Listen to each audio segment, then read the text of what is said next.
અમારા સાથી નિલેશભાઈ ચંદારાણાને પણ કથામંચ પર પધારી પૂજ્ય દાદાનો સત્કાર ભાવ સંપન્ન કરવાની વિનંતી કરીશ. આપ સૌને રાજકોટના આંગણે નિત્ય કંઈક નવું મળતું રહે છે.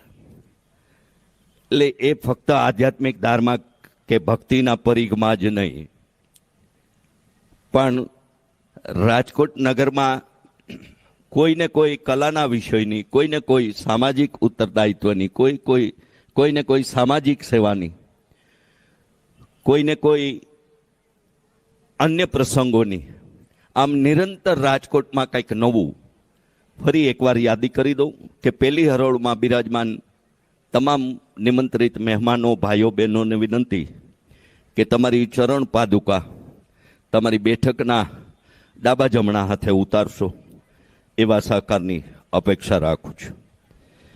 આવતીકાલે સાંજે 6:30 થી 8 દરમિયાન ગુજરાતના પ્રથમ હાસ્ય કલાકાર ડૉક્ટર અવનીબેન વ્યાસનો કાર્યક્રમ છે. એમના પણ એ હાસ્યરસને માણવા સૌને ઉપસ્થિત થવાની વિનંતી કરીશ.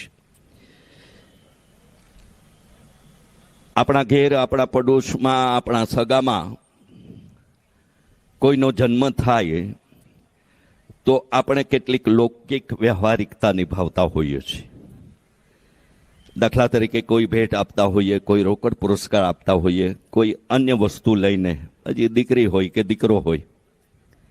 આમ કોઈ પણ પરિવારમાં આવા એક પ્રસંગને પણ આપણે વિશિષ્ટ રીતે આપણી લોક વ્યવહારિકતાથી નિભાવતા હોઈએ છીએ અને આપણી ખુશી અથવા આપણો એ અંગેનો આનંદ એ માધ્યમથી આપણે મનાવતા કે ઉજવતા કે પ્રદર્શિત કરતા હોઈએ છીએ. ત્યારે આજે તો કેટલાય વર્ષો પછી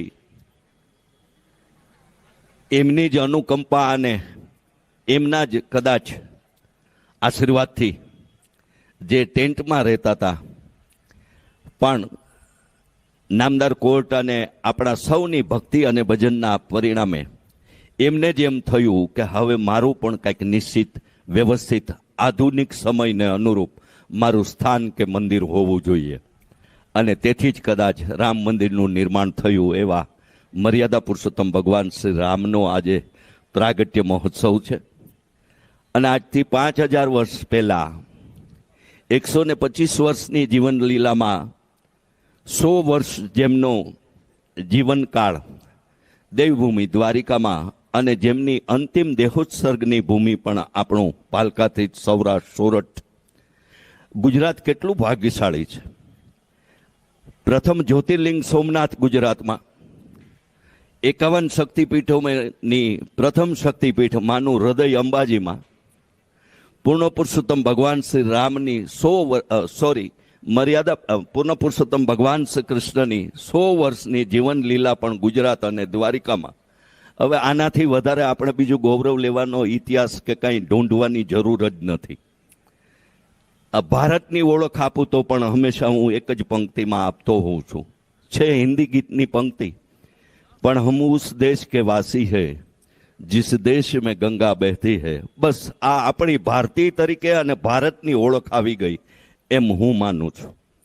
અને એવી દિવ્ય ધરામાં, એવા દિવ્ય પ્રદેશમાં, એવા દિવ્ય વિસ્તારમાં, કાઠિયાવાડમાં કોક દિન ભૂલો પડ ભગવાન, થાને મારો મહેમાન તો તને સ્વર્ગ ભૂલાવું શામળા.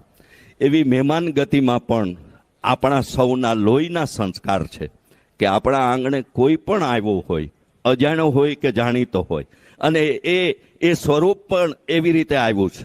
જલારામ બાપાનો દાખલો લઈ કે શેઠ સગાળસાનો દાખલો લઈએ, આપણે ઓળખી નથી શક્યા. ખુદ નરસિંહ ઓળખી ન શક્યો.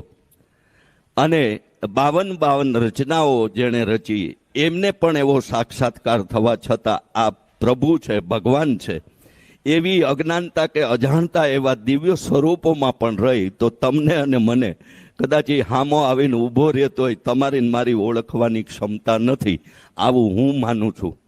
પણ એવો સાક્ષાત્કાર, એવી અનુભૂતિ જિજ્ઞેશ દાદા જેવા કથાકારોના વિદવત વાણીના પ્રવાહથી અને આ ગ્રંથના ગાનથી આપણને સૌને થઈ રહી છે. અને એટલે જ કદાચ રેસકોર્સનું મેદાન નાનું પડે એટલી માનવ મેદની આ પ્રગટનારા પરમેશ્વરના આજના પર્વના સાક્ષી બનવાના છે. તો મર્યાદા પુરુષોત્તમ ભગવાન શ્રી રામ અને પૂર્ણ પુરુષોત્તમ ભગવાન શ્રી કૃષ્ણના પ્રાગટ્ય અવસરની એટલે કે જન્મદિનની ભેટ આપણે તથાસ્તુ વિદ્યાપીઠના સેવા યજ્ઞોના એ સેવા યજ્ઞની એક આપણી શક્તિ મુજબની આહુતિ રૂપ મારા ડાબા જમણા હાથે જે કાર્યાલય રાધે રાધે પરિવારના આપણે સ્થિત કર્યા છે ત્યાં આ જન્મદિનની શુભેચ્છા રૂપે આપણાથી જે કંઈ થઈ શકે, જે કંઈ આપી શકાય એ પણ ગરીબ ઘરના બાળકો માટે ધોરણ 11-12 વિજ્ઞાન પ્રવાહના ગરીબ ઘરના બાળકોને આપણે શિક્ષિત અને દીક્ષિત કરવાના છીએ. એક જ વાત કહીને મારી વાત પૂરી કરવા જઈ રહ્યો છું. ફક્ત શિક્ષણથી ઘડતર કરવાની વાત નથી, પણ સંસ્કૃતિ, સંસ્કૃત અને શાસ્ત્રને પણ એ બાળકોને શિક્ષિત કરવાની, દીક્ષિત કરવાની પૂજ્ય દાદાની સંકલ્પના છે. 2 વર્ષ દરમિયાન એમને ગીતાના 700 શ્લોક કંઠસ્થ કરાવવામાં આવશે. એ કોઈ પણ સમાજનું બાળક હોય, આ ધોરણ 11-12 વિજ્ઞાન પ્રવાહના એ અભ્યાસ દરમિયાન તથાસ્તુ વિદ્યાપીઠના પવિત્ર પ્રાંગણમાં એ બાળક આવી ગીતા જ્ઞાનની, ગીતા અનુભૂતિની, અને કહેવાય છે કે કોઈ પણ પ્રશ્નનો જવાબ ગીતામાંથી મળી રહે એવા ગીતાના 700 શ્લોક કંઠસ્થ કરી એ બાળક પોતાનો અભ્યાસ પૂરો કરી તથાસ્તુ વિદ્યાપીઠથી શિક્ષિત અને દીક્ષિત થઈને સમાજમાં એ પદાર્પણ કરશે એવી દાદાની સંકલ્પનાની આ સેવામાં આપણી સહભાગિતા જોડવાના ફરી આપ સૌને યાદી અને અનુરોધ સાથે